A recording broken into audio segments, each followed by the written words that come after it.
नमस्कार दोस्तों, आपका स्वागत है आपके अपने YouTube चैनल अमृत ज्ञान गंगा पर। चलिए शुरू करते हैं आज की बहुत ही ज्ञानवर्धक, रोचक और मनोरंजक कहानी। धन्ना जाट एक उच्च कोटि के कृष्ण भक्त और कवि हुए। इन्हें धन्ना भगत और धन्ना सेठ के नाम से भी जाना जाता है।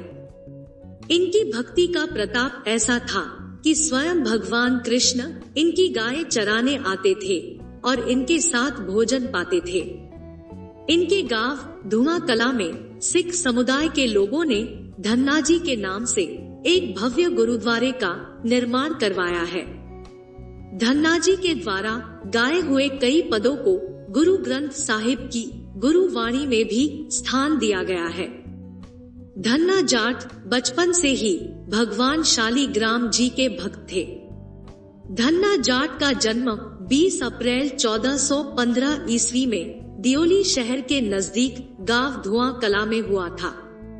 ये गांव राजस्थान के टोंक जिले में है। भगत धन्ना जी का जन्म एक सामान्य कृषक परिवार में हुआ था। इनके पिता मुख्य रूप से कृषि और गौ पालन किया करते थे, जिनका नाम रामेश्वर जाट था। इनकी माता का नाम गंगाबाई गढ़वाल था। धन्ना जाट के पिता एक साधु सेवी, सरल हृदय साधारण किसान थे। पढ़े लिखे तो थे नहीं, पर थे श्रद्धालु। उनके यहाँ प्राय विचरते हुए साधु संत आकर 1-2 दिन टिक जाते थे। उस समय धन्ना जी की उम्र 5 वर्ष की थी। एक दिन धन्ना जी के परिवार के कुल गुरु, जिनका नाम पंडित त्रिलोचन था, तीर्थ यात्रा करके लौटे और कुछ दिनों के लिए धन्ना जी के घर पर ठहरे। पंडित त्रिलोचन जी शालीग्राम भगवान की सेवा किया करते थे। उन्होंने अपने हाथों से कुएं से जल निकालकर स्नान किया और तब झोली में से भगवान शालीग्राम जी को निकालकर उनकी तुलसी, चंदन, धूप, दीप आदि से पूजा अर्चना की। पंडित त्रिलोचन जी बड़े भाव से शालीग्राम शिला की सेवा करते, पुष्प अर्पित करते और उन्हें भोग लगाने के बाद ही भोजन ग्रहण किया करते थे। बालक धन्ना बड़े ध्यान से पंडित जी को ये सब कार्य करते हुए देखता था। उसे भगवान की सेवा बहुत पसंद आई।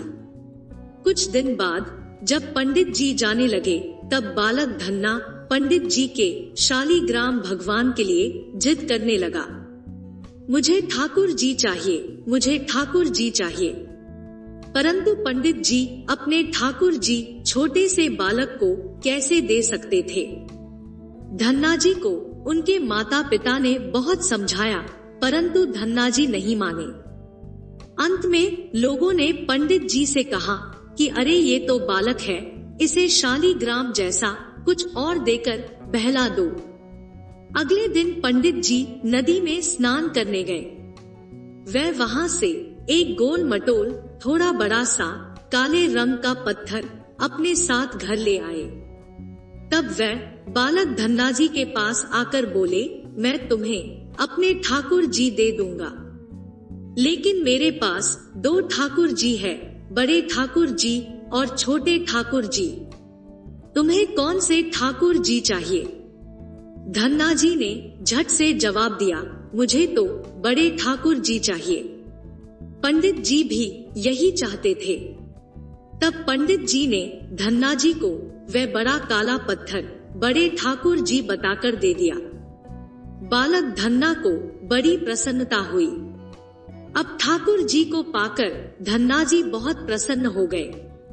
वे बड़े भाव से उनकी सेवा करने लगे। अब वह अपने भगवान को कभी सिर पर रखते और कभी हृदय से लगाए घूमते। खेल कूद तो उन्हें भूल ही गया था और लग गए भगवान की पूजा में। उन्होंने पंडित जी को जैसी पूजा करते देखा था, अपनी समझ से वह वैसी ही पूजा करने का आयोजन करने लगे। बालक धन्ना जी गायें चराने खेतों में जाते तो ठाकुर जी को अपने साथ ले जाते। धन्ना जी की माँ ने उनको बाजरे की रोटी, साग, अचार और गुड़ खाने को दिया। अब बालक धन्नाजी ने भी निश्चय किया कि वे भी पंडित जी की तरह ठाकुर जी को भोग लगाने के बाद ही भोजन ग्रहण करेंगे। तब धन्नाजी ने खेत में बहुत प्रेम से स्नान करके अपने भगवान को नहलाया।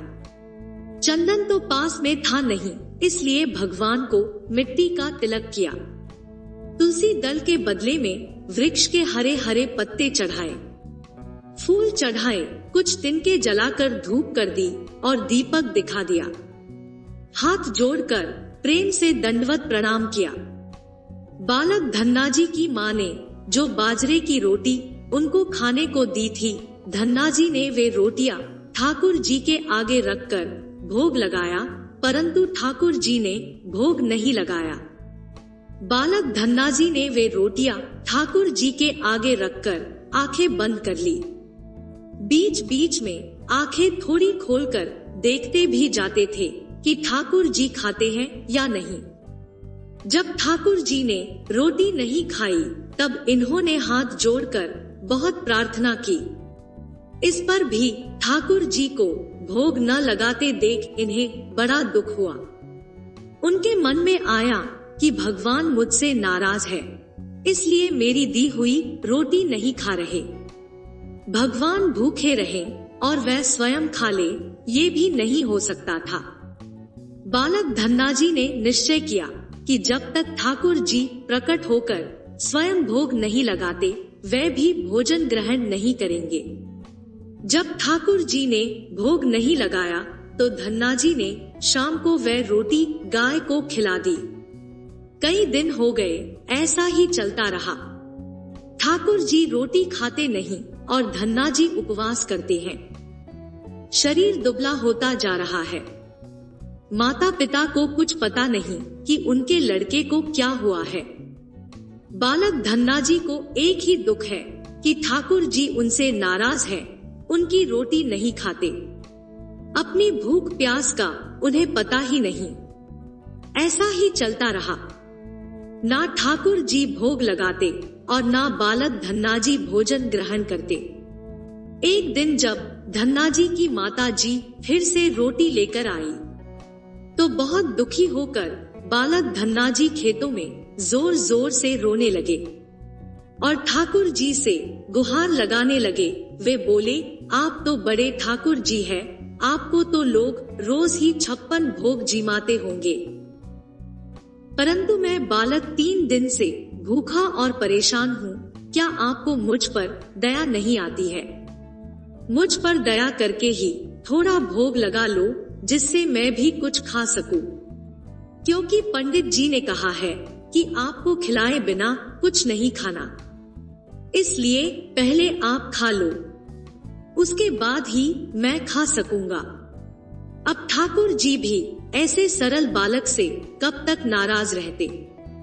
उनका मन बाजरे की इतनी मीठी प्रेम भरी रोटियों को खाने का कब तक ना होता। बालक धन्नाजी की भोलेपन से की गई प्रार्थना को सुनकर भगवान श्री कृष्ण साक्षात प्रकट हो गए। अपने ठाकुर जी को देखकर बालक धन्नाजी बहुत प्रसन्न हो गए। उन्होंने ठाकुर जी को माँ की दी हुई बाजरे की रोटी, साग और गुड़ खाने को दिया। ठाकुर जी बड़े चाव से रोटी खाने लगे। 4 रोटियों में से 2 रोटी ठाकुर जी ने खा ली। जब ठाकुर जी तीसरी रोटी को खाने लगे, तब बालक धन्नाजी ने उनका हाथ पकड़ लिया और कहा, सारी रोटियां आप ही खा जाएंगे क्या? मुझे भी तो भूख लगी है, मैंने तो 4 दिनों से कुछ भी नहीं खाया। 2 रोटी आपने खा ली, अब 2 रोटी मेरे लिए छोड़ दो। इसके बाद ठाकुर जी मुस्कुराने लगे और बची हुई 2 रोटियां धन्नाजी ने खाई, जिनको सुदामा के चावल द्वारका के 56 भोग से अधिक मीठे लगे हो, जिन्होंने विदुर के शाक तथा विदुर जी की पत्नी के केलों के छिलके के लोभ से दुर्योधन का सारा स्वागत सत्कार ठुकरा दिया था। उन्हीं ठाकुर जी को बालक धन्ना की रोटियों का स्वाद लग गया। अब तो ये उनका रोज का नियम हो गया। बालक धन्ना जी जब गायें चराने जाते, तो भोजन खेतों में जाकर ठाकुर जी के साथ ही करते। एक दिन ठाकुर जी ने बालक धन्ना जी से कहा, तुम मुझे रोज रोटी खिलाते हो, मैं मुफ्त में रोटी नहीं खाना चाहता, इसलिए मैं तुम्हारा कोई काम कर दिया करूंगा। धन्ना जी ने कहा, मैं तो बालक हूँ, केवल गायें ही चराता हूँ, मैं आपको क्या काम बता सकता हूँ। तब ठाकुर जी ने कहा, मैं तुम्हारी गायें ही चरा दिया करूंगा। उस दिन के बाद से ठाकुर जी स्वयं बालक धन्ना जी की गायें चराने लगे। एक दिन बालक धन्ना जी ने ठाकुर जी से पूछा, आप मुझे अपने हृदय से क्यों नहीं लगाते हैं? तब ठाकुर जी ने कहा, मैं तुम्हें प्रत्यक्ष हो गया हूँ, लेकिन पूरी तरह से मैं तब मिलता हूँ जब कोई सद्गुरु जीव को अपना लेते हैं। अभी तक तुमने किसी गुरु की शरणागति ग्रहण नहीं की है, इसलिए मैं तुम्हें अपने हृदय से नहीं लगा सकता। तब बालक धन्ना जी बोले, मैं तो जानता नहीं कि गुरु किसे कहते हैं, फिर मैं किसे अपना गुरु बनाऊं? ठाकुर जी बोले, काशी में जगतगुरु श्री रामानंदाचार्य मेरे ही स्वरूप में विराजमान है, तुम काशी जाकर उनकी शरण ग्रहण करो। ठाकुर जी के कहे अनुसार बालक धन्ना जी ने काशी जाकर श्री रामानंदाचार्य जी की शरणागति ग्रहण कर ली। उस समय धन्ना जी की आयु 15-16 वर्ष के आसपास थी। श्री रामानंदाचार्य जी ने बालक धन्ना जी को अपने शिष्य के रूप में स्वीकार कर लिया और उन्हें आदेश दिया कि अब तुम अपने घर चले जाओ। बालक धन्ना जी बोले, गुरु जी अब मैं घर नहीं जाना चाहता, तो आप मुझे घर जाने का आदेश क्यों दे रहे हैं? गुरु जी बोले, अगर तुम यहाँ रहकर भजन करोगे तो केवल तुम्हारा ही कल्याण होगा, लेकिन अगर तुम अपने घर जाकर खेती किसानी करते हुए अपने माता पिता की सेवा करते हुए भजन करोगे तो तुम्हारे साथ साथ कई जीवों का उद्धार हो जाएगा। गुरु जी के आदेश पर धन्ना जी घर लौट आए। इसके बाद जैसे ही बालक धन्ना जी घर पहुँचे, ठाकुर जी ने उन्हें अपने हृदय से लगा लिया। अब बालक धन्ना जी को सर्वत्र सब में अपने भगवान के दर्शन होने लगे। वे उस हृदयहारी को हर जगह देखते और उसकी स्मृति में मग्न रहते। इसके बाद बालक धन्ना जी खूब संत सेवा करने लगे। जब भी उनके गांव में कोई साधु संत आते, बालक धन्ना जी उन्हें अपने घर ले आते और बड़े प्रेम से उनकी सेवा करते, उन्हें भोजन खिलाते। संतों की सेवा करने के कारण अब उनके घर दूर दूर से साधु संत पधारने लगे। बालक धन्ना जी उन सभी का बड़े प्रेम से सत्कार करते और उन सभी को भोजन खिलाते। एक दिन धन्ना जी के पिताजी ने बालक धन्ना जी से कहा, देखो हम लोग गृहस्थ लोग हैं, यदि महीने में एक आध बार कोई साधु आ जाए तो हम उनकी सेवा भी कर दें और उन्हें भोजन भी करा दें। लेकिन तुम्हारी इन साधुओं से ऐसी दोस्ती हो गई है कि हर दूसरे दिन कोई न कोई साधु चला आता है और अपने साथ एक दो को और ले आता है। ये ठीक नहीं है, हम अपनी खेती बाड़ी का काम करें या इन साधुओं की सेवा करें। तुम तो अभी बालक हो, कुछ कमाते हो नहीं, तुम्हारा पालन पोषण भी हम ही करते हैं और ऊपर से तुम साधुओं को बुला लाते हो। इस प्रकार इन निठल्ले साधुओं की सेवा करना ठीक नहीं है। इसलिए एक बात कान खोलकर सुन लो, आज के बाद यदि तुम किसी साधु को घर लेकर आए तो मैं उन्हें घर में नहीं घुसने दूंगा। यदि तुम्हें साधु सेवा करनी है तो पहले कुछ कमाई करो, फिर अपनी कमाई से साधु सेवा करना। पिताजी की बात सुनकर धन्ना जी उदास हो गए और चुपचाप खड़े हो गए।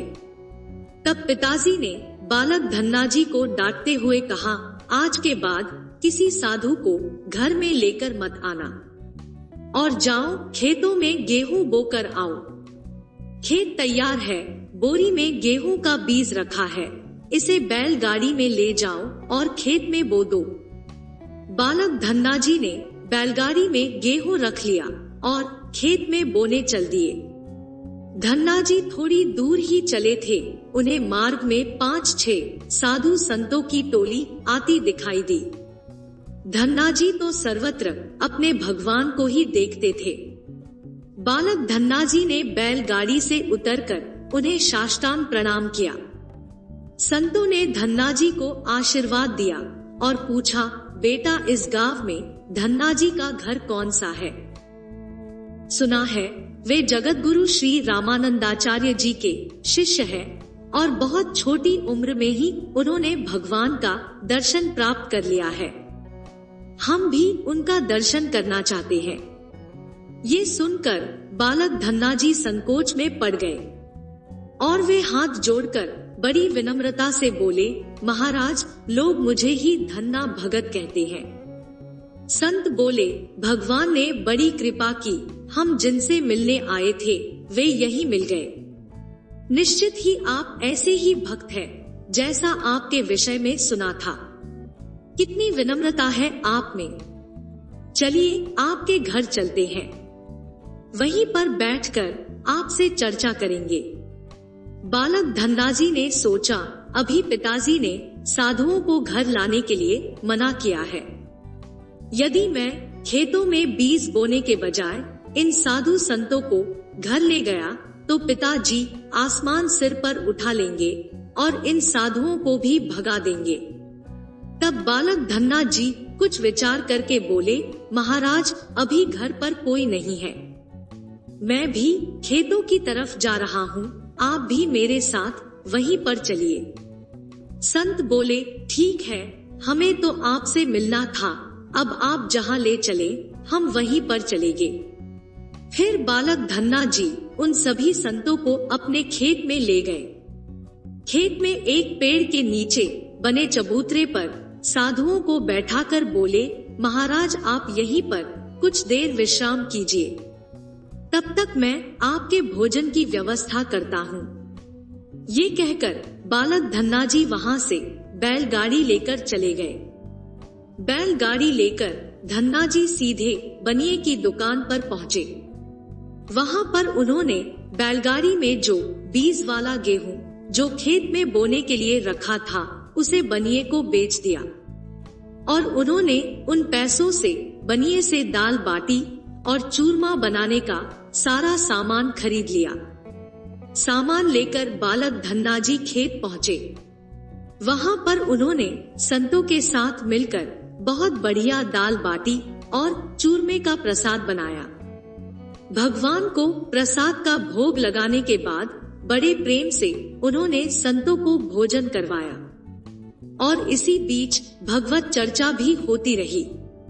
संतों को भोजन करवाने के बाद बड़े प्रेम से उन्हें विदा भी कर दिया। संतों के जाने के बाद बालक धन्नाजी सोचने लगे कि बीज वाले गेहूं को बेचकर तो संतों को भोजन करा दिया, अब खेत में क्या बोया जाए। वह सोचने लगे कि यदि पिताजी को पता लगेगा कि मैंने गेहूं को बेचकर संतों को भोजन करा दिया है तो वह नाराज और दुखी होंगे। अगर पिताजी से फिर बीज मांगने गया तो पिताजी बहुत नाराज होंगे। ये सोचकर धन्नाजी ने बोरियों में रेत भर ली और आसपास के लोगों को दिखाने के लिए उस रेत को ही खेतों में बोने लगे। धन्नाजी ने राम राम का नाम लेते हुए शाम तक बोरियों की सारी रेत खेत में छिड़क दी। आसपास के खेतों के किसान देख रहे थे कि धन्नाजी खेतों में गेहूं बो रहे हैं, परंतु वे तो खेतों में रेत बो रहे थे। खेत बोने के बाद धन्नाजी बड़े प्रसन्न मन से घर की ओर चल दिए। वे सोचने लगे, खेत में तो कुछ उगना नहीं है तो देखभाल भी नहीं करनी पड़ेगी। घर पर पिताजी ने पूछा, खेत में गेहूं बो आए? धन्नाजी बोले, जी पिताजी बो आया। भक्त की प्रतिष्ठा रखने और उसका महत्व बढ़ाने के लिए भगवान ने लीला दिखाई। कामदुघा पृथ्वी देवी ने धन्ना के खेत को गेहूं के पौधों से भर दिया। कुछ दिन बाद धन्ना जी के पिताजी और गांव के कुछ बड़े बूढ़े लोग धन्ना जी के पास आए और बोले कि तुमने कैसा खेत बोया है, ऐसी फसल तो हमने अपने जीवन में आज तक नहीं देखी। ऐसा लगता है कि जैसे गेहूं का एक एक दाना नाप नाप कर एक समान दूरी पर बोया गया है और सारे ही दाने उग आए हो। इतनी सुंदर फसल तो हमने आज तक नहीं देखी।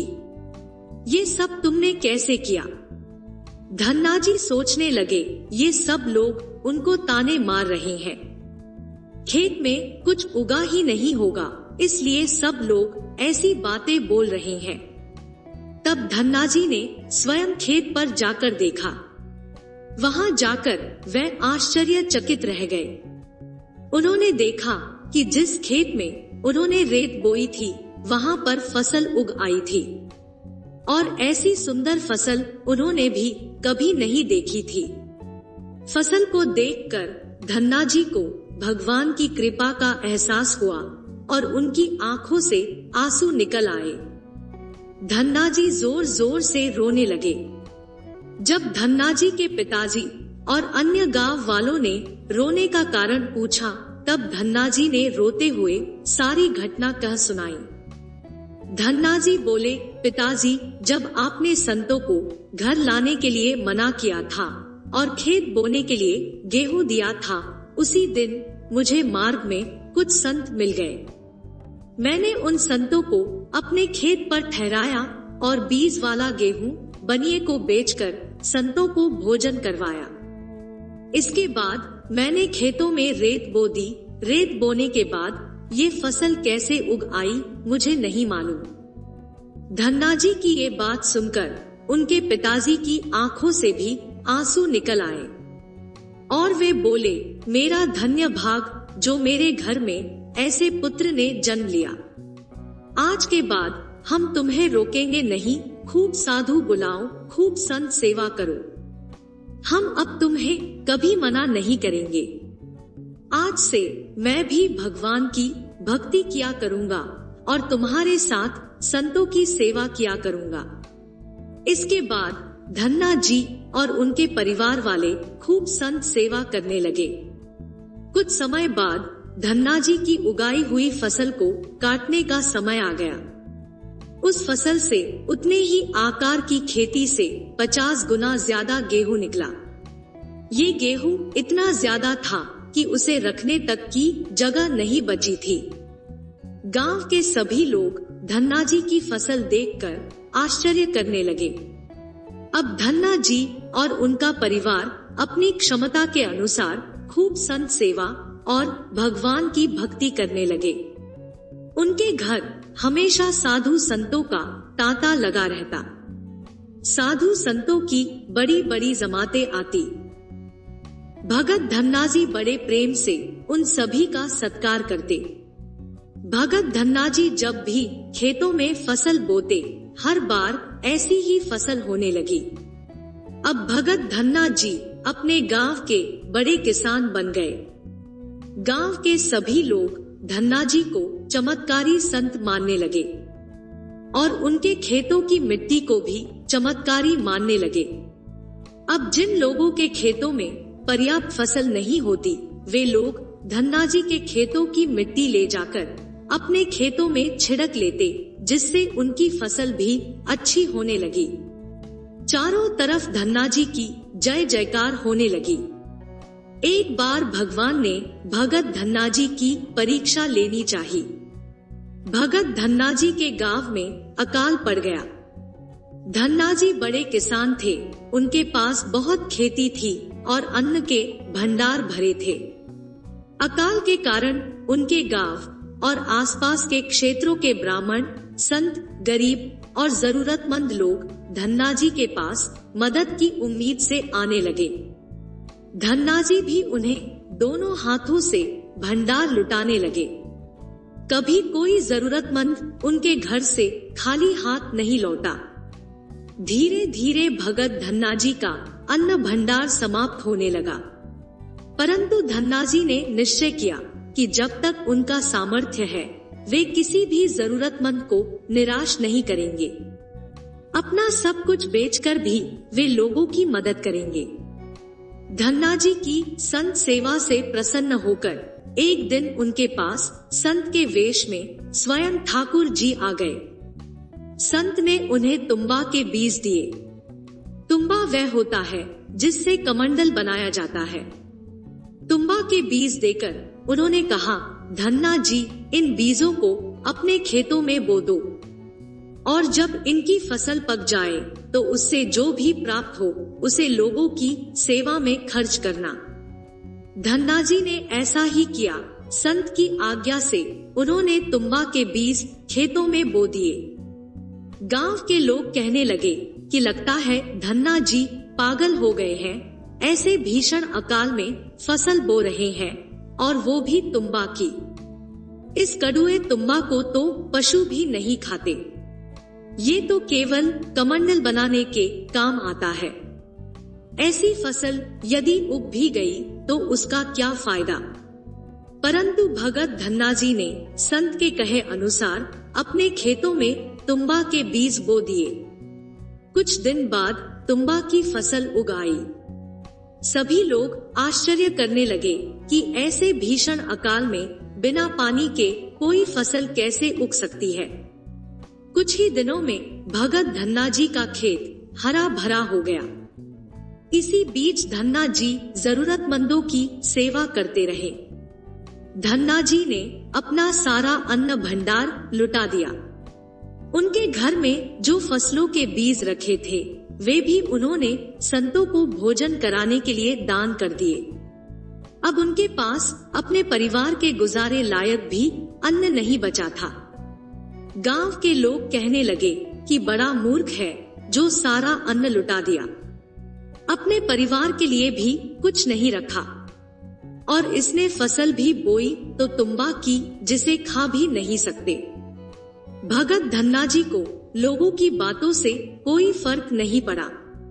वे तो भगवान का नाम लेते रहते और लोगों की मदद करते रहते।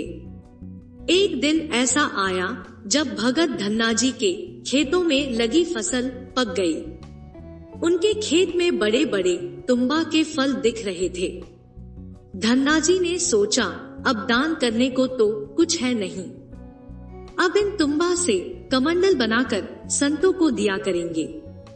धन्ना जी खेतों में लगे सभी तुम्बा के फल तोड़कर घर ले आए। घर आकर जैसे ही उन्होंने एक तुम्बा को कमंडल बनाने के लिए काटा तो उन्होंने देखा कि ये तुम्बा हीरे मोती जवाहरात और कीमती रत्नों से भरा हुआ था। तुम्बा को कीमती रत्नों से भरा देखकर वे आश्चर्यचकित रह गए। उनके पास तो तुम्बा की पूरी फसल थी। उन्होंने देखा सभी तुम्बों में ऐसे ही कीमती रत्न भरे हुए थे। अब उनके पास इतने कीमती रत्न और जवाहरात हो गए थे जितने किसी राजा के पास भी शायद ही हो। इस चमत्कार को देखने के बाद भगत धन्ना जी को उन संत की याद आई जिन्होंने उन्हें तुम्बा के बीज दिए थे। उन संत ने कहा था कि इस फसल से जो भी प्राप्त हो उससे लोगों की सेवा करना। अब भगत धन्ना जी उस धन से लोगों की सेवा करने लगे। वे फिर से दोनों हाथों से लोगों की मदद करने लगे। उस समय वह अकाल कई वर्षों तक चला। उस समय भगत धन्ना जी ने अपने घर में और आसपास के कई गांवों में लंगर शुरू करवा दिया। आसपास के सैकड़ों गांवों के लाखों लोग वर्षों तक भगत धन्ना जी के लंगर में तीनों समय भोजन किया करते थे। धन्ना जी ने अपने जीवन काल में कई मंदिर, बावड़ियां, तालाब और धर्मशालाएं भी बनवाई और हर तरह से साधु संतों और जरूरतमंद लोगों की मदद की। लोग भगत धन्ना जी को धन्ना सेठ कहकर बुलाने लगे। धन्ना जी जैसा धनी आज तक कोई नहीं हुआ। वे धन और मन दोनों के धनी थे। आज भी उनके ही नाम पर धनी लोगों को धन्ना सेठ की उपमा दी जाती है।